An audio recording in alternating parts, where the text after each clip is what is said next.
We got to do our stuff off of this, but I think it'll be okay. First off, the first group that I had here, they were saying that in 4th grade in their league, that they're not allowed to get into stances. Have you guys had that same problem at all? Not yet, no. So that's what they were saying to me. So we went over some stuff based off of that, some of the lag stuff, how you play lag and how to play that back. We could start with that too, but we could get into it. But I wanted to kind of hit on the sled pro stuff again. So you're a young guy. Yeah, sure. So here's a sled. Now, when a player approaches here, if he can touch the bag with his fingertips, he's close enough. See that? Then now you're close enough to do it. So you go on your knees with toes dug in the ground. Here you go. And now hands would get ready. And now you would just hit it and then go back. Boom. That's it. And then you could hold it there. Because do that and hold it on the back. Okay? Now you could rotate your hips in more and squeeze your butt cheeks. Okay. Yeah, like you got a quarter in your crack in your ass and you don't want it to fall out. Okay? And that's how we would film it. We'd go right from the side and we film that to see if we're getting that look. Because in this one, we're only looking for the hands and hips. We're not working about the feet right now. We're just talking hands and hips. From there, you would go to a 3-point on your knees. It'd actually be 1, 2, 5-point, but with the hand down, now the left hand is ready. And now, from here, hit the bag. Go ahead. There you go. What we're trying to do here is that both hands are in different planes. One is in the dirt, and one is up here. Well, how do I hit the bag at the same time? I got to be able to bring those up and contact them at the same time. And that's what we're working on here, is trying to understand that I'm in a 3-point, my timing of the whole punch. If someone's right in front of me. We do a lot of it too, head up. I don't worry about shades right now. I do that when I work on the feet part of it. But here we just want to get explosion, hands and hips, and it works out really well. So you would go right hand down 2 reps and then left hand down 2 reps. Whenever you're ready. There you go. Don't hurt me, man. Power. That's it. And you would just bring your hips and boom. If it's not good, hey, 2 more reps. Try them again. You know, that type of deal. And you could correct them. From there now, okay, we would go. Now some of us do 4-point stances, right? If you're a 4-point stance person or a guy that does that, I have guys that do 4-point, but they won't do 3. Well, I have to make sure they're stepping with the proper foot, you could say, or they're hitting it. So when we do this drill, if you're a 4-point, it doesn't matter really for you. It's only when you're for a shade, this drill really helps you. But they still get the punch and all of that too. From here, we would then go to like no step, to where we would just be in a 3-point stance up off the ground, regular, and now you would just extend it and go no stepping at all. Now you're still working your hands and your hips. That's all we're doing. The next thing we would do is we would start incorporating the feet here, okay? So you would be shaded here down the middle, like a tight alignment, okay? You would have hands on the bag already. Hands on the bag. Now what foot would you step with first here? Right or left? You're right or left? Okay. Come over here and show you. I'll say step, okay? He said he would step with his left, which is his outside foot, but you're shaded here. So if you have your right hand down, you're always going to be lined on me. If I'm here, you would have your left hand down, and you step with left foot. If I'm here, you step with the right foot, right here. That allows us to meet power with power. So for example, if you're the old lineman, so you can do this, and I'm the D line, I got my outside hand. Look where I'm aligned. I got the wrong hand down. If you take a step and I take a step, okay? Then put your hand down. There you go. Now, look where he is. I can't bring this up. You're gonna start pushing. Look how I get turned. You see guys getting turned, or they're getting their butt kicked out of there? They shouldn't be. They probably have the wrong hand down. Yeah. I constantly say that in practice. Hey, you got the wrong hand down. All the young guys I have, I know exactly what I'm going to say. You got the wrong hand down. Line up on the other side. Hey, loosen up a little bit. Tighten up a little bit. You missed your punch. You know, all of that stuff is going to come into play for us all the time. The same problems you have, I have. The same problems I have, a D1 pro, the Badgers have. The same problem the Badgers have, Green Bay has. They all have, everything's connected. That's the one thing that's nice about football. You know, it's the same size field whether you're a youth or not. Right? Pretty interesting, you know? Pretty interesting. So a lot of it is correlated there. It's the same type of problem. So we don't want to get blown back. I want to meet power with power. That's going to be important. Power with power. All right? So with that in mind, come on back here. All right? Now, we're not going to punch. We're going to have hands on, get in a stance, lean into it. Now, what foot you're going to step with first? Okay. There you go. Let's see you do it. Put your hands on first. Now, just do your feet. Step both of them. There you go. Again. Okay, keep your hands on the bag the whole time. There you go. Hold it. Watch this. If I keep here now, and I'm back right here, you can see how I took the hands and hips out of it. Because I'm filming behind, looking at your foot, okay? Like we talked about in the meeting, my first step is a mash step. It's short and quick. My second is a load step, which is quick and powerful. So, come on back over here. So say I do have my proper hand down, right? And we both step, and I meet power, but you keep driving, and I didn't pick, and my leg is up in the ear. So I'm here, and I didn't take my load step yet, and it's up in the ear. If my foot's in the ear, he's gonna drive me back. I'm playing on one leg, no matter what. So if I'm here, and I got this up, push me all day. But if I do this, and get it down in the ground, he ain't moving nobody. Nobody. You could be 50 pounds heavier. If I'm in position, you will not move me because I have power behind it. I get my feet up and down. I get them in the dirt. I just don't let them sit there and punch it. I got to move them, gain some ground, and that's how that happens. The reason why we're able to do that too is that the space here between me and you, if you're the O lineman, I'm the D lineman, the space between me and you is the anchor zone. The space between me and you is the anchor zone. Who's going to win it? Are you going to fire off and win that zone, or am I going to win that zone? If you win it, you're probably going to win the game every time, and that's what we focus on as a D-line. We're going to win that anchor zone. We're going to win it every time. So if somebody is in a 2-point stance, I'm getting in a 3 because that's a huge advantage for me.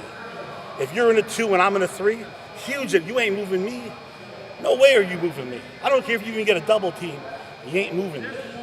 It's going to take 5-6 seconds for them to get me out of there. That's way too long. See what I mean? So win the anchor zone, you'll be in great shape all day long. And that's what we focus on. And how we film it is from the side. So we'll go against our O-line, and we'll do 3-on-2 run game. I'm looking at anchor zone, guys, all day.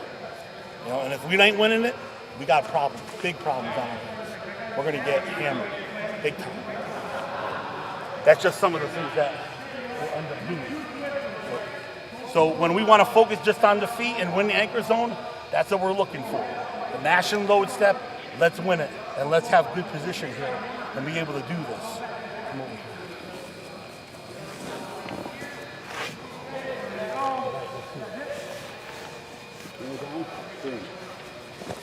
Yep, don't push straight up me, not on the front. Put your hands on and just work on your feet, not the push. There you go. Again. Short. Now go to the other side. That's it. Just push it. There you go.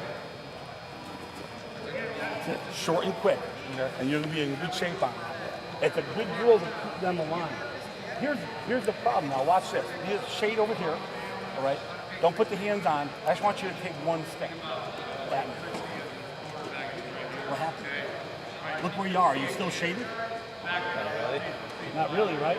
Do it again. Are you shaded? Nope. Now do it again. Are you shaded still? Yep. When he blocks me off a base block, if he's stepping inside, if you step at me, see how he stepped inside? That means he's getting back to 0. I started in the shade, and I stepped at him, and now I'm head up. How the heck did that happen?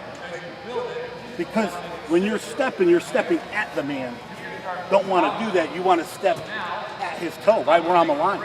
I want to keep my leverage here. So if they get back to zero, big word here, back to zero, big phrase for us. Don't get back to zero. Don't do it. Because you'll be in a lot of trouble. Now there's two gaps. Now another gap got exposed. And our gap scheme, okay, our safeties and our linebackers are expecting me to be in a gap. I can't do this. I can't give them this gap, this look. But then they're like, well, what gap do I have now? Even if I messed up, even if I messed up and I was supposed to stay here and I went to this gap, at least they would see a gap, that they could hit. When you get back to zero and you lose your edge, your leverage, that's a major problem. And we see that constantly, and I know you guys will probably be seeing that too. I think a lot of teams see that.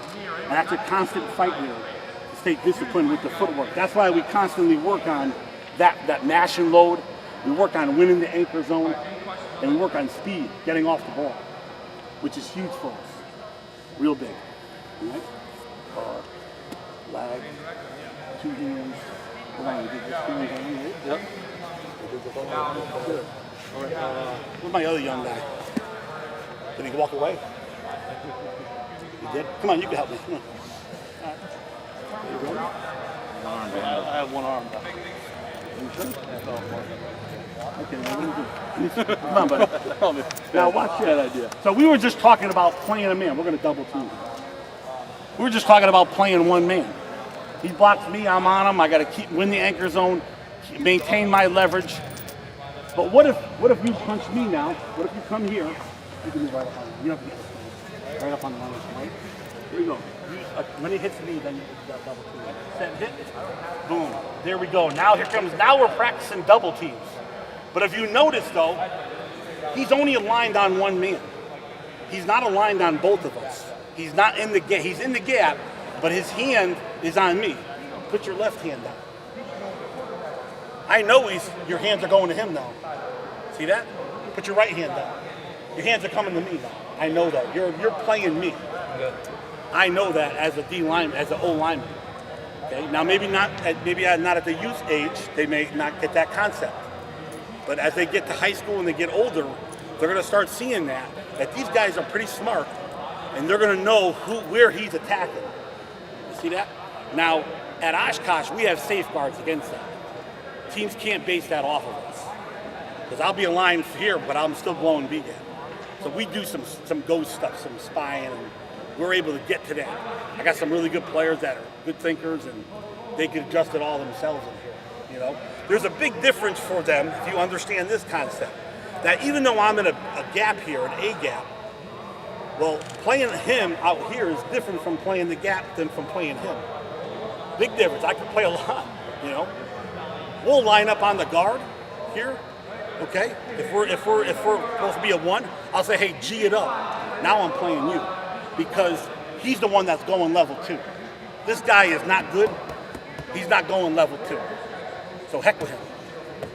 I'll take him out because now he's supposed to get the linebacker. He's got to block me. I'll lead a 2-for-1 all day.